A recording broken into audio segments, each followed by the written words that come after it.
Tai sveiki visi dar kartą, mano vardas Akvilė ir aš prieš pradėdama pasakoti apie Kurk Lietuvą jaunųjų profesionalų programą, gal daugiau truputėlį irgi papasakosiu apie save. Aš jau, kaip turbūt koks trečdalis auditorijos mane pažįsta, esu iš Danijos, sakykim taip.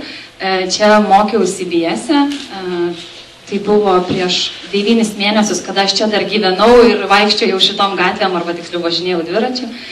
Baigus CBS-ą 4 metus dirbau vienoje didžiausių Danijos kompanijų AP Møller - Mærsk, arba kaip lietuviai vadina Maerskas.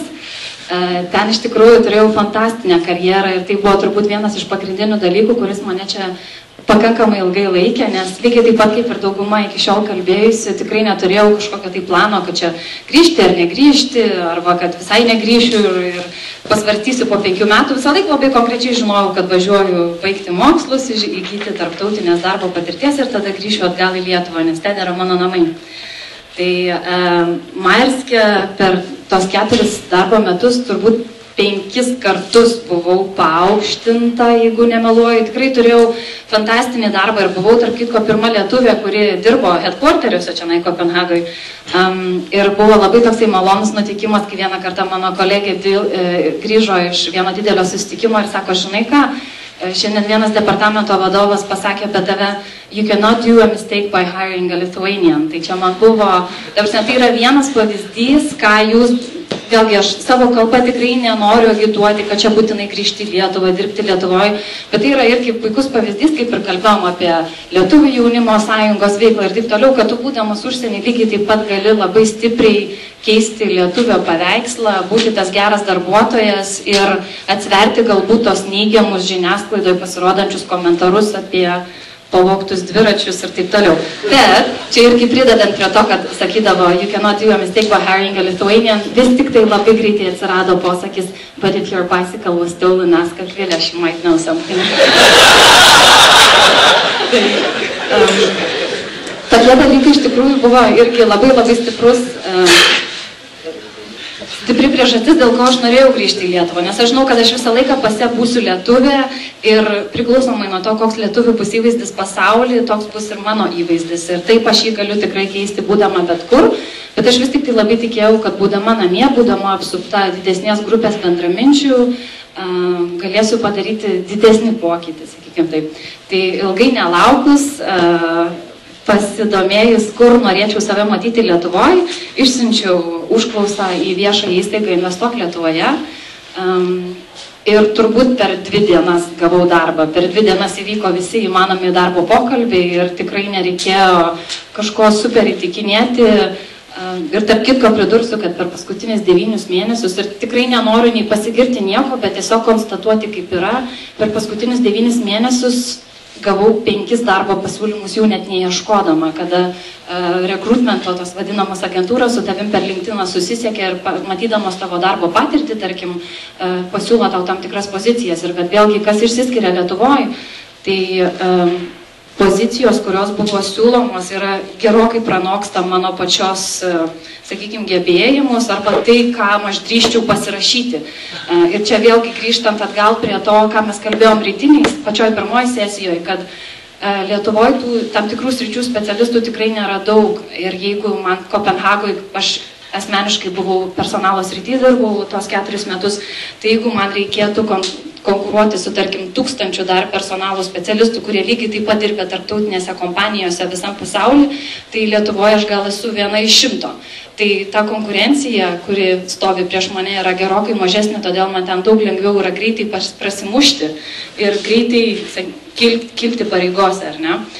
Lygiai tas pats su atlyginimais, jau čia mes kalbėjom, kad galbūt tai nėra pagrindinis dalykas, kuris motyvuoja grįžti ir labai smagu tą girdėti, bet Lietuvoje, nemeluosiu, gaunu gal 3-4 kartus mažesnį atlyginimą, bet tikrai dėl to nesiskundžiu, nes nėra taip jau blogai. Mes čia šiandien irgi kalbėjom apie atlyginimus ir minėjom ten ir 1300 ir taip toliau, bet ką norėčiau vėl palyginti, tarkim, Danijoje mano atlyginimas per 4 metus gal pakito tik tai 20%, nepaisant to, kad aš 5 kartus buvau paaukštinta, kai tuo tarpu Lietuvoje per 9 mėnesius jisai pasikeitė 50%.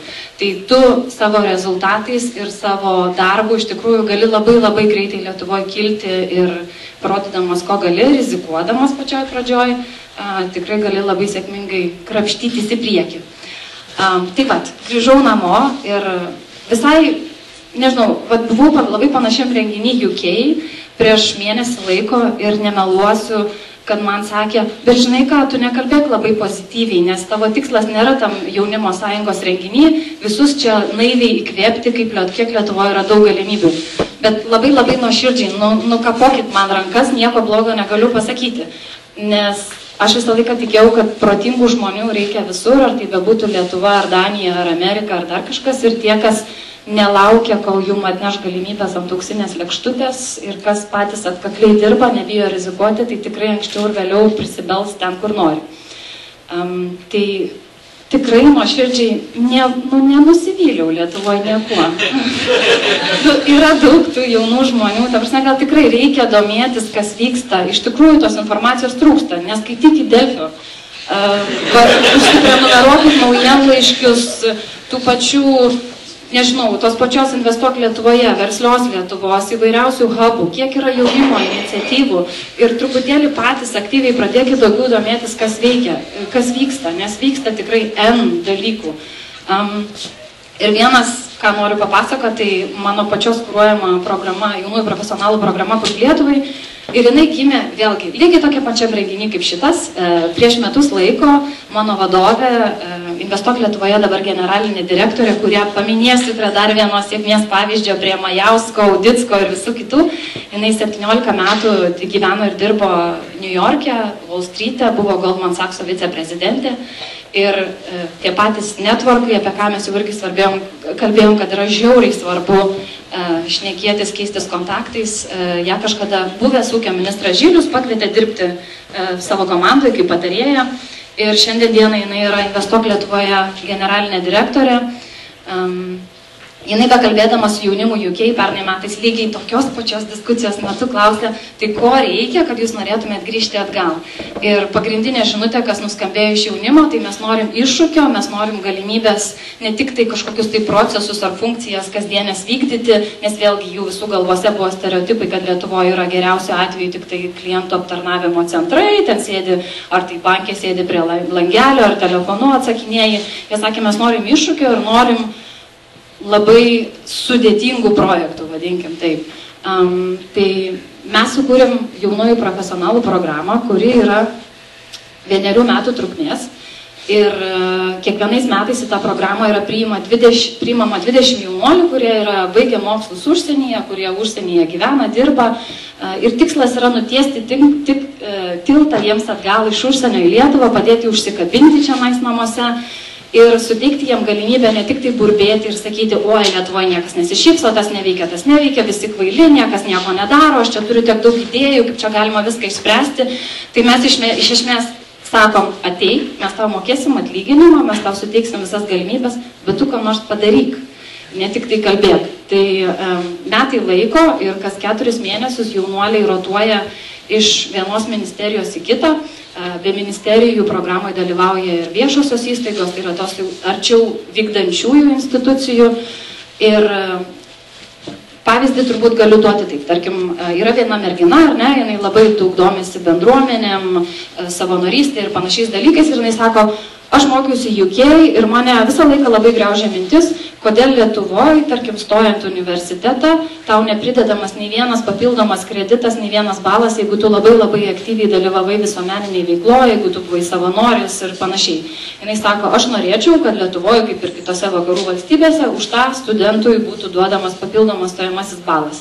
Mes jai sakom, gerai, turi 4 mėnesius, su šituo klausimu dirba tokios institucijos, mes tau skiriam kuratorių, eik ir padaryk. Ir iš esmės taip veikia visa programa, pradedant švietimo klausimais, baigiant finansais.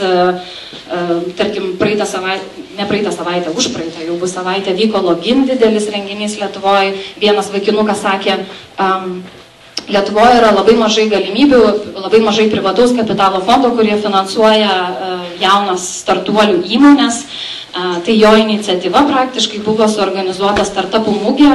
Jisai dirbo dieną naktį, kad sukviestų galybę investuotojų iš Izraelio, UK, iš Silicio slėnio ir panašiai. Ir suorganizuotų tą startupų mugę, kur Lietuvos startupai galėjo prisistatinėti ir gauti bilietus į Berlyne vykstančius renginius, gauti piniginius prizus ir panašiai. Bet vėlgi, tai įvyko Kurk Lietuvai dalyvio dėka, jisai pasiūlė idėją ir mes jam sakėm, eik, štai tavo atveju tau geriausiai galėtų padėti Versli Lietuva organizacija, eik pas juos ir daryk. Tai taip veikia programa ir kas kiekvienos rotacijos pabaigoje jaunuoliai pristatinėja savo darbo rezultatus vyriausybei ir kitas pristatymas bus pirmadienį. Jau turim užsiregistravusi daugiau negu 100, įskaitant ministrus, viceministrus, premjerą, patarėjus ir taip toliau. Tai jaunuoliai, žodžiu, pristato visuomeniai, ką jie padarė, diskutuoja, kaip galima tos darbus toliau tęsti, problematiką ir taip toliau. Ką dar programoje turi, tai galimybę dalyvauti daugybėje įvairiausių mokymų, konferencijų ir vėlgi, daug kas mūsų klausia, kad kas po tų metų, jūs pasiūlot jaunuoliam darbą metam laiko, tai mūsų atsakymas yra tie, kas yra nekvaili ir tie, kas žino, kaip išnaudoti galimybės, iš šitos programos maksimaliai pasiims viską, nes jie turi priėjimą, kartoju, prie ministrų, viceministrų, gali dalyvauti įvairiausiose konferencijose, renginiuose, rodyti iniciatyvą, eiti, keistis kontaktais. Ir tikrai nepameluosiu, sakydama, kad turbūt 14 iš 20 žmonių, bent jau porą savaičių senumo duomenimis, jau turi darbo pasiūlymų ir ne po vieną iš privataus ir viešojo sektoriaus, dėl to, kad jie eina, rodo iniciatyvą, kalba, keičiasi kontaktais ir taip toliau. Ką dar kartą šiandien rekomenduoju jums irgi padaryti su visais svečiais renginio. Ir kitas dalykas, kuo dar programa pasižymi, tai mūsų įvairiausias socialinės pilietinės iniciatyvos. Tai truputėlį parodysiu vėliau keletą nuotraukų ir pavyzdžių, bet iš esmės mes nenorime, kad jaunimas programai dirbtų nuo 8 iki 5, o stengiamės juos įtraukti truputėlį daugiau į papildomas veiklas, kaip kad pavyzdžiui važiuojame į mokyklas, kurias patys esam baigę, dirbam, kalbam su moksleiviais, diskutuojam, ką jūs norite mokintis, kodėl, kaip planuojate savo karjerą ir panašius dalykus, susitinkam su regionų valdžia ir taip toliau. Šiandien programoje dalyvauja 26 ministerijos ir jom pavaldžios įstaigos ir tikrai nepameluosiu, kad pačioj pradžioj buvo labai daug skepticizmo ir kritikos ir tokio apkalbinėjimo, kad kas čia dabar tie 20 jaunuolių kažkokie universitetus baigia visiškai žali, ateina į valstybinį sektorių, turi priėjimą prie aukščiausio lygio vadovų, be jokios patirties gauna daryti pakankamai sudėtingus projektus, čia jie paims mūsų vietas ir taip toliau. Bet aš ką iš savo patirties galiu pasakyti, kad kiekvienoj, net ir pačioj baisiausiai ministerijoje iš, tarkim, kokių 6 aukštų yra vienas aukštas, kuris žiauriai gerai dirba. Ir bent vienas aukštas jaunų žmonių, grįžusių lygiai taip pat iš užsienių. Vėl pavyzdys, Versli Lietuva, Investuok Lietuvoje. Aš vakar specialiai skaičiavau mūsų statistiką, pas mus amžiaus vidurkis yra iš 60 žmonių 29 metai, kem 6% yra mokėsi dirbę užsienyje. Tai tikrai yra tų žmonių, kurie kažką daro. Sakau, tik tai reikia daugiau domėtis. Projektai, kaip jau minėjau, yra nuo verslo, švietimo, finansų iki socialinės apsaugos ir įvairiausių dalykų. O ta socialinė veikla, kurią minėjau, tai to jau prieisiu prie kitos skaidrės. Dar galėčiau paminėti, kad kaip atrodo mūsų jaunimo profilis šiai dienai programoje, tai 20 žmonių, šiandien yra 9 merginos, 11 vaikinų ir kaip mato, turim kandidatų iš viso pasaulio. Pernai atrankas skelbėm 5 savaitės ir gavom 100 PEM paraiškų, kas man asmeniškai, mes iš tikrųjų kirtom rankom su vadove, kiek bus paraiškų, kai patį pirmą kartą paleidom tą programą, nes galvom, kad duok Dieve 20 suaplikuos, nes viešasis sektorius, visiems čia reikia grįžti iš užsienio, bet per mėnesį laiko iš esmės suaplikavo 150 iš įvairiausių pasaulio valstybių, Argentinų, Amerikos, Australijos, tikrai iš tolimiausių kraštų ir žmonės su labai skirtingais išsilavinimais. Tai ką šitą skaidrę tiesiog noriu parodyti, tai kad iš esmės visų profilių žmonės yra tinkami šitai programai, nes ministerijų yra nuo A iki Z ir projektų yra XYZ skirtingų temų. Keletas tokių nuotraukų iš mūsų kasdienio gyvenimo, kad šiek tiek geriau įsivaizduotumėt, ką mes veikiam. Tai aš jau kaip ir minėjau, galimybę susitikti ir apsikeisti kontaktais su įvairiausio rango žmonėmis. Čia kaip apačioj matot ir prezidentę. Galimybės dalyvauti įvairiuose konferencijose, darbo grupėse, pristatinėti savo pasiūlymus, kelti probleminius klausimus. Ten dešiniam kampe jaunuoliai organizavo workshopą su užsienio studentais, kurie studijuoja Lietuvoje pagal programą Study in Lithuania, kuri yra skirta viešinti studijų galimybės Lietuvoje ir traukti užsienio studentus, kad jie atvažiuotų pas mus mokytis.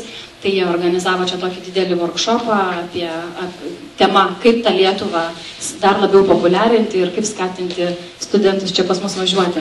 Vytautas baigęs mokslus Danijoje, spėju gal kažkas pažįstat, jis yra inžinierius ir irgi labai fainai, kad nenuėjo į brangiai apmokamus inžinierių darbus kur nors tarkintoj, o pasirinko viešąjį sektorių. Matysim, kas su juo bus toliau, bet jisai pradžiai, pavyzdžiui, projektavo susisiekimo ministerijoje elektromobilių krovimo stotelę ir šiandien tas krovimo stotelė yra prie susisiekimo ministerijos, ją naudojamasi. Ir mes visi juo be galo didžiuojamės. Socialinės mūsų veiklos, tai kaip matot, keletas pavyzdžių iš apsilankymų mokyklose, kur iš tikrųjų labai nuoširdžiai situacija yra liūdna. Iš 12 miestų, kuriuos mes aplankėme, tai turbūt vienintelis Kaunas, Kitų gimnazija buvo tokia vieta, kur tu matai kaip pirkštėlė jaunimo akyse ir žmonės kažkiek orientuotis, jau galvoja apie tai, ką darys. Nuvažiavus į regionus, tu paklausi moksleivių 10-okų, sakai, nu tai kaip gyvenat, kuo gyvenat, kokios nuotaikos? Krizė.